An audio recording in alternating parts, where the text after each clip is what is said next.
into an area, every single one of them. I think it was almost 400 miles away, I think, Pete, right? 400 and long. It was in the ocean, long ways away. And we shot a total of 30. Every single one of them hit within 9 inches from where it was supposed to be. It took it a lot because we didn't do just Fordo. We did 2 others in addition, which hadn't been completely destroyed. So we hit them with a submarine from hundreds of miles away. Amazing, just amazing equipment. Greatest submarines in the world. Nobody's even close. They're 20 years behind us when it comes to submarine technology. So that's one, and the other was from the Atomic Energy Commission, and they have about 3 or 4 of them now coming in from atomic energy commissions from various places. But the one that we have that just came out, we released it a little while ago, was from the Israeli Atomic Energy Commission, but numerous of them are getting to see the site, and the site has been demolished. And again, we had these brave patriots, these incredible flyers, these people that can fly a plane better than anybody can fly a plane, going into very hostile territory, flying into the territory that has got more missiles and things pointed at it, but it was very stealth. They didn't get to see it. It was dark. That's the amazing thing about the shots. They hit the shots perfectly, and yet it was dead dark. There was no moon. There was no light. It was virtually moonless.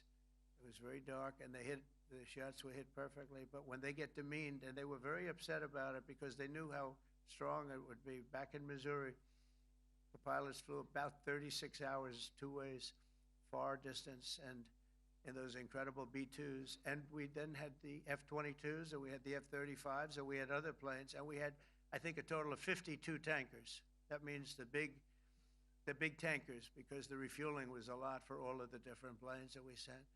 Incredible operation, and I have to say, General Raisin Kane was incredible. That's why he beat ISIS, and we beat ISIS in a matter of weeks. I was told it would take 4 to 5 years. We did it in a few weeks, and he was great. That's why he's the head of the Joint Chiefs of Staff right now, because I had a very good experience with him. He knocked out ISIS in a period of literally a few weeks. Amazing. And it was supposed to take a few years, 5 years to be exact. So we had a great victory there, and we then came here, and I think we had a great victory here. But this is an ongoing project. This is the safety of Europe, the safety of the world. And they've raised it from 2% to 5%, something which nobody, and you're talking about over $1 trillion a year. So we're talking about a lot of money from coming in from countries that were not paying nearly enough to be effective. So I have, as you know, Marco Rubio with me, and Pete Hegseth, Secretary of State and Secretary of War. Should we say Secretary? You know, it used to be called Secretary of War. Maybe for a couple of weeks we'll call it that, because we feel like warriors. It used to be called Secretary of War. In fact, if you look at the old building next to the White House, you can see where it used to be Secretary of War. Then we became politically correct, and they called it Secretary of Defense. I don't know, maybe we'll have to start thinking about changing it, but we feel that way. Do we have any questions, please? Wow. That's a lot of questions. Who's a nice person? Oh, you're not a nice person, but I'll let you ask one. Go ahead. What's he going to ask? He is not nice at all. I know him well. Thank you, Mr. President. Yeah. Thank you for taking the time before flying home. You just said you believe the conflict between Israel and Iran is over. What makes you so confident it is? And what do you do if it isn't? Because I dealt with both, and they're both tired, exhausted. They fought very, very hard and very viciously, very violently, and they were both satisfied to go home and get out. And can it start again? I guess someday it can. It could maybe start soon. I think a big telltale sign was when, as you know, Iran somewhat, by not much, violated the ceasefire, and Israel had the planes going out that morning, and there were a lot of them, 52 of them. And I said, you got to get them back. And they brought them back. They didn't do anything. They brought them back. It was very good. I thought it was amazing, actually. they have fought a hell of a war. They fought very hard. I think the war ended actually when we hit the various nuclear sites with the planes. And I just hope you people can give these pilots, these are the best pilots in the world. They're the best shots in the world. They call them shots. That's what they are. And wait a minute. And I just hope you can give them the respect they deserve, because they came home to fake news. And like, oh, gee, there was hardly any damage. The things are decimated.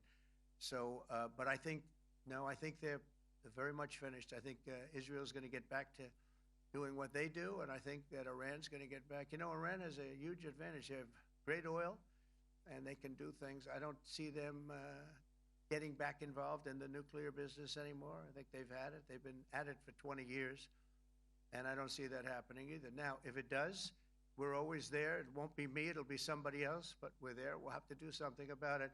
Yes, please, go ahead. Go ahead.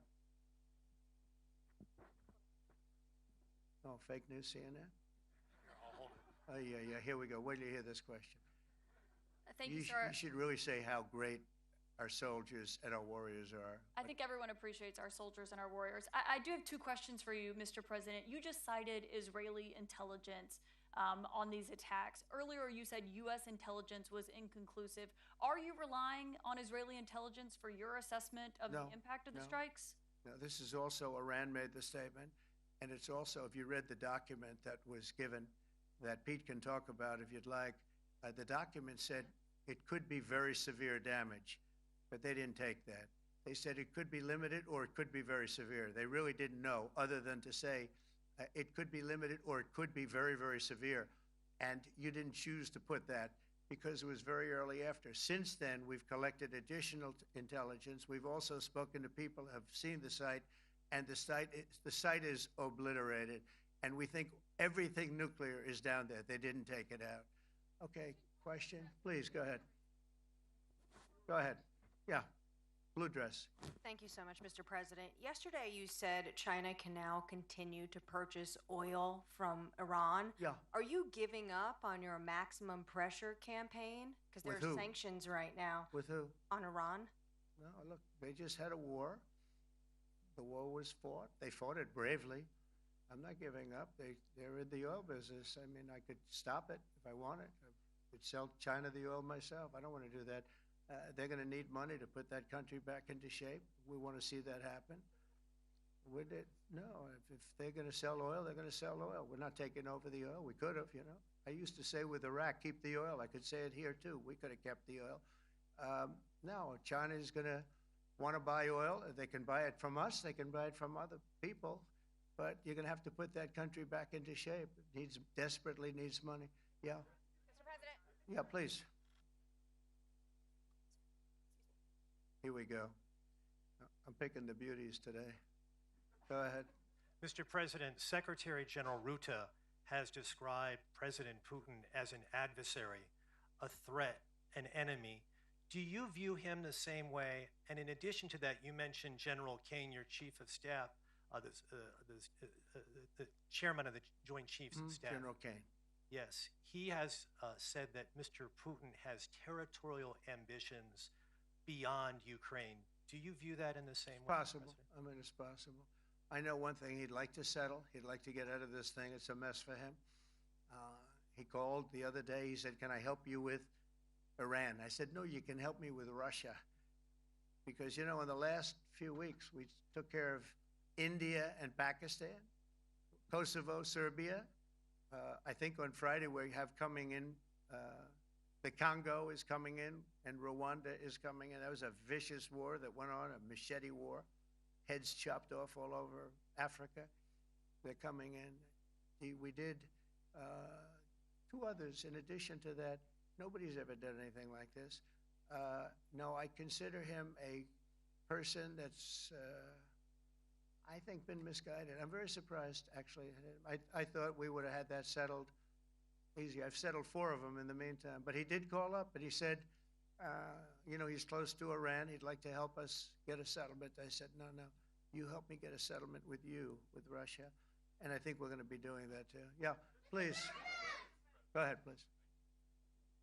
Thank you, Mr. President. You've made clear your position on what impact the strikes had, I wanted to ask you what is next with Iran. For instance, is there any indication from U.S. intelligence that Iran was able to move any material, including No, we enriched just the uranium? opposite.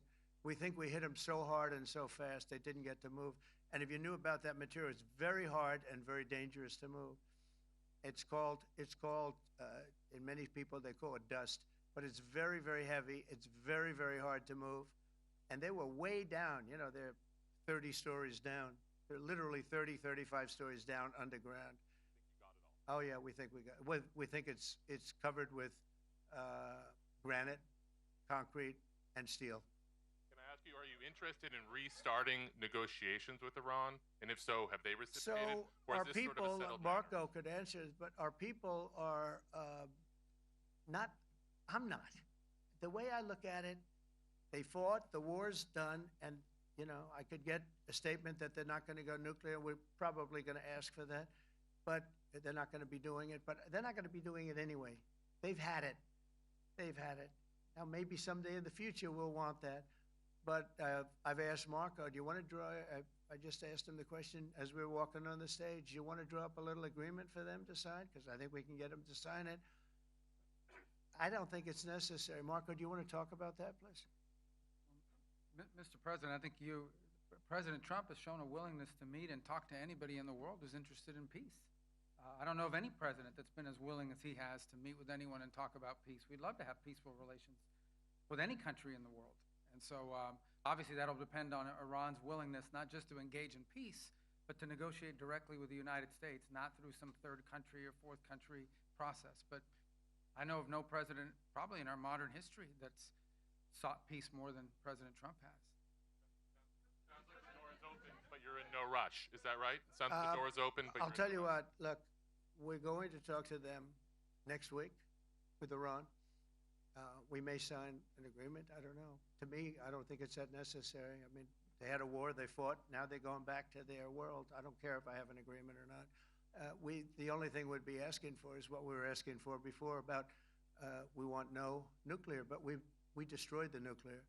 In other words, that's destroyed. I said, Iran will not have nuclear. Well, we blew it up. It's blown up to kingdom come, and so I don't feel very strongly about it. If we got a document, wouldn't be bad. We're going to meet with them, actually.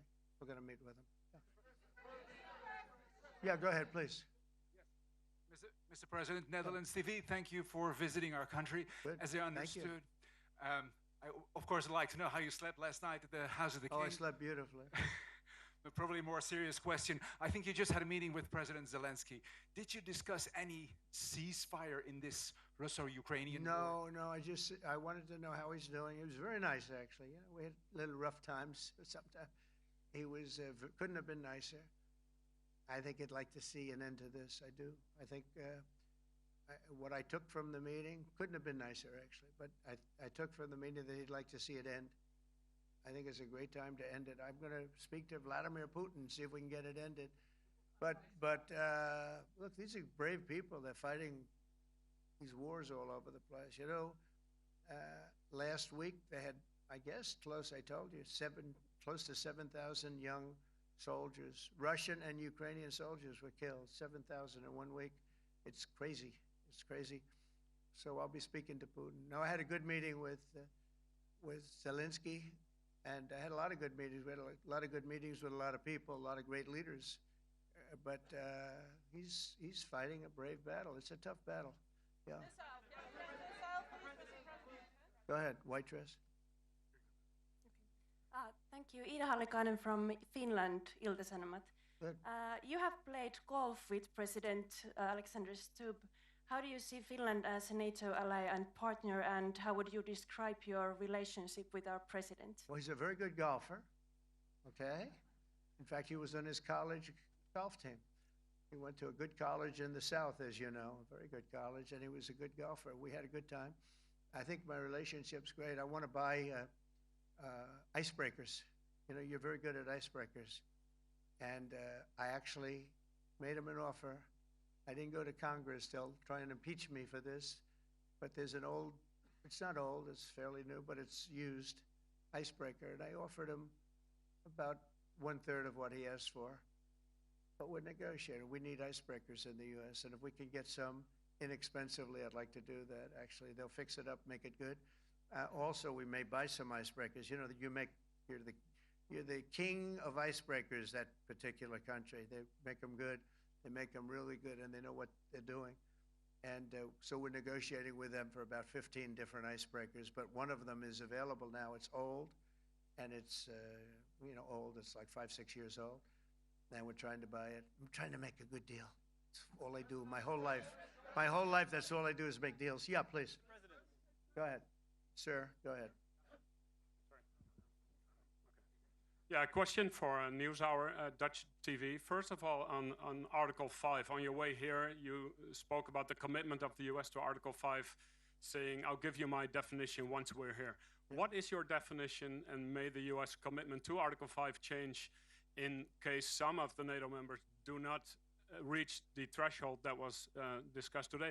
My second question is following up on a colleague on Iran. What intel reports do say that everything over there was obliterated?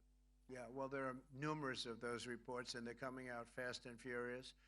But the most respected ones we've already seen. And I will say that on a very confidential basis, they're looking at the reports, like numerous reports, and including people going to the site and checking the site. And they're going to be having, I guess you're going to be having over the next couple of days you're going to encapsulate it.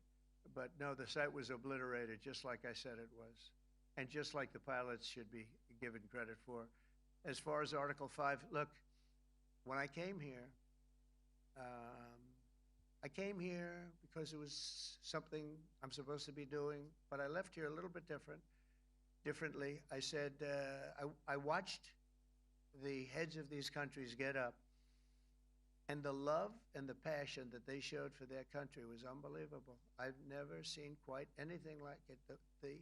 They want to protect their country, and they need the United States. And without the United States, it's not going to be the same. And you can ask Mark, or you can ask any of the people that were there. It was really moving to see it.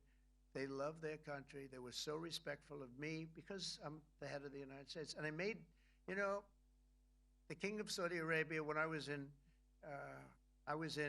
the Middle East, so I was in Qatar for a different reason, not a reason to get shot at. We were in there for economic development reasons, Qatar, UAE, and Saudi Arabia. All three leaders of those countries, and we took back $5.1 trillion into the United States.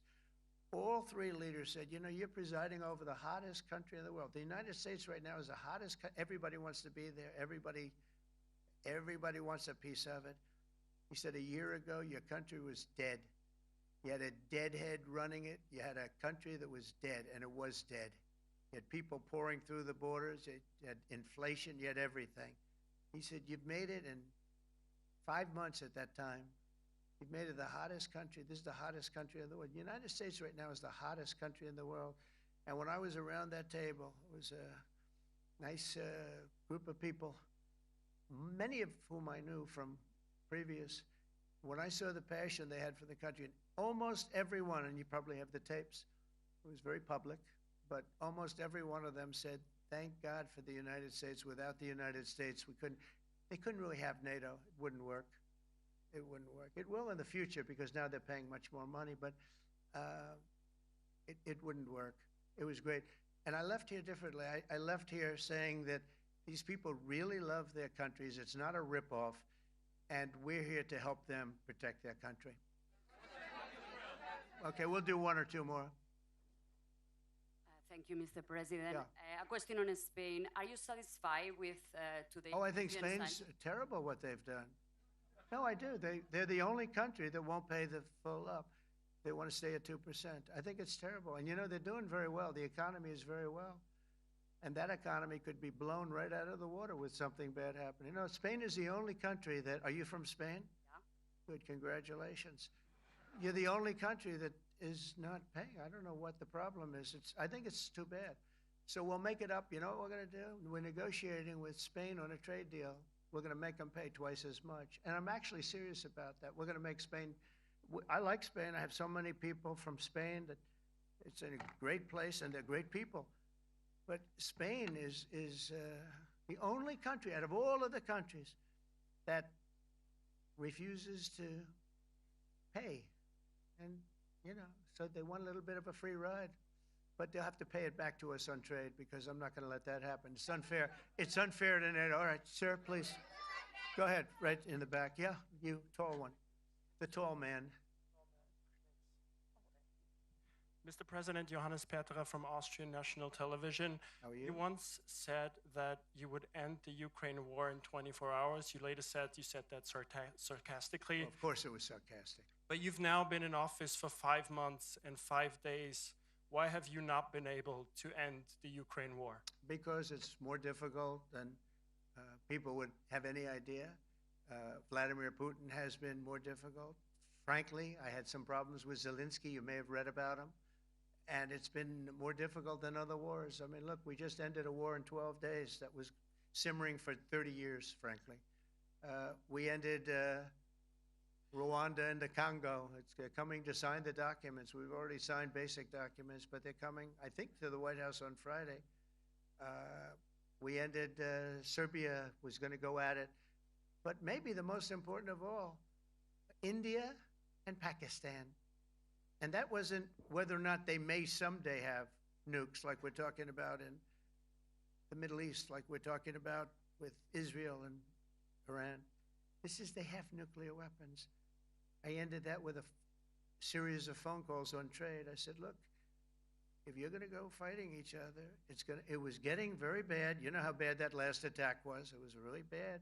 If you're going to go fighting each other, we're not doing any trade deal. No, you have to do a trade deal. I said, we're not doing any trade deal. And in fact, I had the general, who was very impressive. The general from Pakistan was in my office last week. Prime Minister Modi is a great friend of mine. He's a great gentleman. He's a great man. And I got them to reason. I said, we're not doing a trade deal if you're going to fight. And if you're going to fight each other, we're not doing a trade deal. And you know what? They said, no, I want to do the trade deal. We stopped the nuclear war. Go ahead. Go ahead, Jeff. Here's another beauty, Jeff. He's a beauty, all right. Go ahead. Mr. President, a follow-up on Ukraine. Will the United States contribute any more money to Ukraine's defense this year to the $5 billion that allies are giving? And one question, you had another meeting with the Dutch opposition leader, Mr. Wilders. Can you tell us about that meeting? And are you upset about his anti-Muslim stance? I'm not upset about it. It's just his view. He's unhappy with the way things are going in this country and various countries. He was an opposition leader, and I was asked to meet with the opposition leader by the people that are running. I think they have some deal where if you have a meeting, you're supposed to meet with an opposition leader. I said, that's strange. We don't do that. But I met with I didn't know him. He seemed like a very nice guy, but he's in opposition to the current people, and that was set up by the current people. So I assume when I met with the Prime Minister, you're supposed to meet with the opposition. We'll have to try that sometime in our country. Let's not do it. But I thought he was very good. As far as money going, we'll see what happens.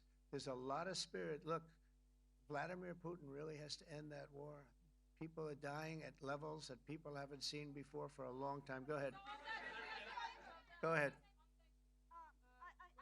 White shirt. Oh, she's all excited. Okay. So, BBC News Ukrainian. I would Where like are you to from? ask you, I'm from Ukraine. Oh. So my question to you is whether or not the U.S. is ready to sell anti-air missile systems Patriot to Ukraine. We know that Russia has been pounding Ukraine really heavily right now. Are you living yourself now in Ukraine? My husband is there. Wow. And I can see you it's amazing. And me with the kids, I'm in Warsaw actually because he wanted me to be Is your there. husband a soldier? No? He's there now? Yeah. Wow. That's rough stuff, right? That's tough. And you're living here? In Warsaw. And you're a reporter? I am. Good. So let me just tell you, they do want to have the missiles, okay, as they call them, the Patriots. And we're going to see if we can make some available. They're very hard to get. We need them too. We were supplying them to Israel, and they're very effective, 100% effective. Hard to believe how effective. And they do want that more than any other thing, as you probably know. That's a very good question, and I wish you a lot of luck. I mean, I can see it's very upsetting to you. So say hello to your husband, okay? Thank you. Go ahead. Thank you. Thank you, Mr. President. You were criticizing Where are you from? Bloomberg News. Oh, Bloomberg. That's wonderful. You were criticizing the Federal Reserve Chair before coming to this summit. Yeah, I think he's terrible. I was wondering if you've begun interviewing different candidates for the Fed pick. Yeah, I know within 3 or 4 people who I'm going to pick. I mean, he goes out pretty soon, fortunately, because I think he's terrible. We have no inflation. We have a tremendous economy. Hundreds of billions of dollars of tariff money is pouring in. Factories are being built because they don't want to pay the tariffs, so they're building them all over the country.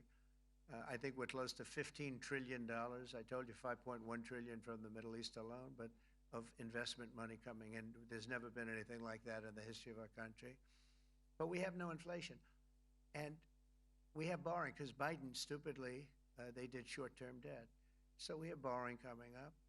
And, you know, we'll go 10 years, maybe longer, maybe shorter, but we'll go a long period of time when we do the debt. And because of him, because of this guy, we will have to pay for years. We'll be paying for him. And I said to him, listen, there's no inflation.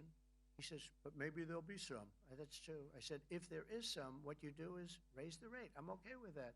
You raise the rate in 2 years from now or in a year from now. But because the rate's high, we have to pay more for debt. It's pretty equal. In other words, if it's 4%, it's 4%. If you drop it a point, you'll pay 3%. So it's fairly equal, not necessarily, but fairly equal. So we're going to end up paying maybe 2 points or 3 points more. 3 points would be about $900 billion a year because of this very average mentally person. He's an average mentally person. I'd say low in terms of what he does, low. Low IQ for what he does, okay? Wait, so instead of paying $900 billion, we don't want to pay 900 just because he doesn't want to lower the rate. I said, if there's inflation in 2 years or 3 years or 1 year from now, you raise the rate and you take care of the inflation, among other things. But he's probably a very political guy, I guess. I don't know. I think he's a very stupid person, actually. All right, one more. Let's go. How about you? Go ahead. She looks so happy and everything. Thank you. That's why I I'm picked from her. Spain too. I'm Ana Buch from La Vanguardia. I wanted to know if You're where from? Spain too. Ah. I wanted to know if you want to That's the Spain negotiate. corner right there. Shouldn't have said that. That's okay. I do like Spain, by the way. I think it's unfair that they're not paying, but go ahead. Are you going to negotiate directly with Spain about? I'm going to negotiate directly with Spain. I'm going to do it myself. They're going to pay. They'll pay more money this way. You should tell them to go back and pay. You're a reporter? Tell them to go back. They ought to join all of those countries that are paying 5%. Spain's going to be just about the only one that's not. They were the most hostile toward doing it. It just doesn't make sense to me. Okay. All right, Kelly, go ahead. Here we go. Here's another one. Hello, sir. Thank you very We got them all today. Okay. So, Mr. President, you talked about expecting some on-the-ground assessments at Fordo and other Yeah. sites. Now here- Is that here again. Israeli and U.S.? It's been obliterated, Kelly. It's been What is your message obliterated. then, sir, to the intelligence community when they present reports? You're not disputing the DIA report. You're just They presented a exists. report that wasn't finished. We're talking about something that took place 3 days ago. I understand that, sir. The It's an report was initial done assessment. So 2 what days is ago. your, Wait a minute. Yes. They didn't see it. All they can do is take a guess. Now, if you take a look at the pictures, if you take a look how it's all blackened, you know the fire and brimstone is all underground because it's granite and it's all underground. You don't show it. But even there, with all of that being said, the whole area for 75 yards around the hole where it hit is black with fire. The group that's run by this gentleman, in fact, you may want to talk about it for a second because we're going to issue a report. And I think it's not even a very exciting report at this point. It's been obliterated, totally obliterated. And they did a report, but it was like if you look at the dates, it's just a few days after it happened. Understood, sir. So they didn't see it. They said it may be very severe. Go ahead. Understood. Do you have a message for the intelligence community, though, in terms of unvarnished information getting to you, that it's not I don't just- really have a message. I would say issue the report when you know what happened. I wouldn't say that it could be severe or maybe not. They use the word severe.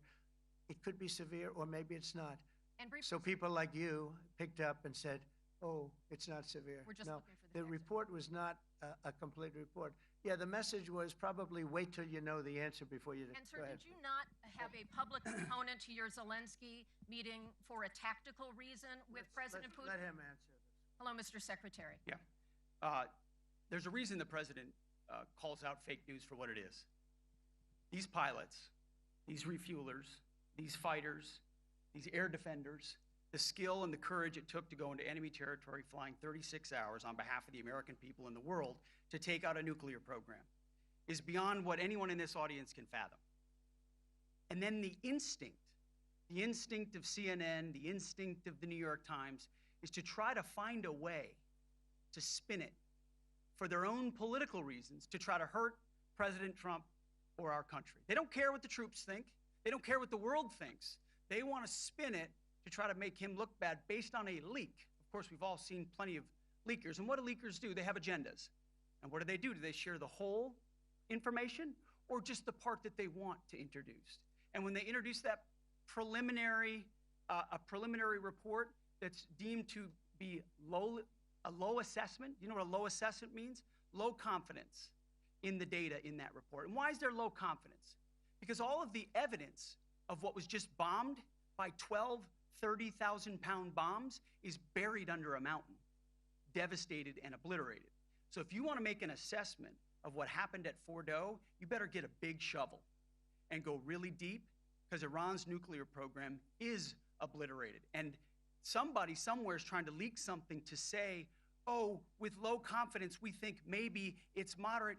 Those that drop the bombs precisely in the right place know exactly what happened when that exploded. And you know who else knows? Iran. That's why they came to the table right away, because their nuclear capabilities have been set back beyond what they thought were possible because of the courage of a commander-in-chief who led our troops, despite what the fake news wants to say. But you're not disputing the report said what it said, even though it was initial. The report said what it said, and it was fine. It was severe, they think, but they had no idea. They shouldn't have issued a report until they did, but we've gotten the information. I think Pete said it better than you can say it. And you know, you should be proud, you, especially you, should be proud of those pilots, and you shouldn't be trying to demean them. No, there's a Those difference, pilots sir, flew between asking at about an great assessment risk, a and big the chance skill that they'd of never the come US back home and see their No husbands one or is their questioning wives. the skill Let of me the just US tell you, military. you and NBC, fake news, which is one of the worst, and CNN, New York Times, are all bad. They're sick. There's something wrong with them. You know what? You should be praising those people instead of trying to find some. By getting me, by trying to go and get me, you're hurting those people. They were devastated. You know, I got a call from Missouri, great state, that I won 3 times by a lot. And I got a call that the pilots and the people on the plane were devastated because they were trying to minimize the attack. And they all said it was hit. But we don't think it was really maybe hit that badly. And they were devastated. They put their lives on the line, and then they have, and I'm not referring to you, but real scum come out and write reports that are as negative as they could possibly be. It should be the opposite. You should make them heroes and heroines. You should make them really people that they were so devastated when they heard this news. And you know what they said? One of them, I spoke to one of them, said, sir, we hit the site. It was perfect. It was dead on. Because they don't understand fake news, because they have a normal life, except they have to fly very big, very fast planes. But it's a shame. You should be making them heroes. All right, in the back. Go ahead, back, white, yeah. White jacket, yeah. Go ahead, give him a mic. Hello. Deborah Haynes from Sky News. Good. Mark Rutte, the NATO chief, who Mark. is your friend, he called you daddy earlier. Do you regard your NATO allies as kind of children? No, he likes me. I think he likes me. If he doesn't, I'll let you know. I'll come back and I'll hit him hard, okay? No? But do you He regard- did it very affectionate. Daddy, you're my daddy. Do you regard your NATO allies, though, as kind of like children, and they're obviously listening to you and they're spending more, and you're obviously appreciative of that, but do you hope that actually they're going to be able to defend themselves, defend Europe on their own, without I think the they need United help a States? little bit at the beginning, and I But think in they'll the- be in able the to. end- And I think they're going to remember this day. And this was a big day for NATO. You know, this was a very big day. They took it. One of the gentlemen said, you know what? We've been trying to raise money raise the rate for 30 years, he said, 20 years, from almost the beginning. And he's been there for a long time. He said, until you came along, it never happened. What you did is amazing. It's been sort of an amazing day for a lot of reasons, but also for that. Yeah, go ahead. Do you think they can do it without you, though, in the future? Can they do it without Well, the ask United Mark. States?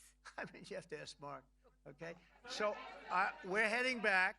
We're heading back. I want to thank these two gentlemen behind me. They're incredible people, both of them. They've done a fantastic job. And Susie's in the front, and she's done great. And Monica, thank you very much. It was quite an exciting time. And we're going to be heading back. We'll be back soon, and we'll see you in Washington, D.C. Remember this, we have the hottest country anywhere in the world. Thank you very much, everybody. Thank you.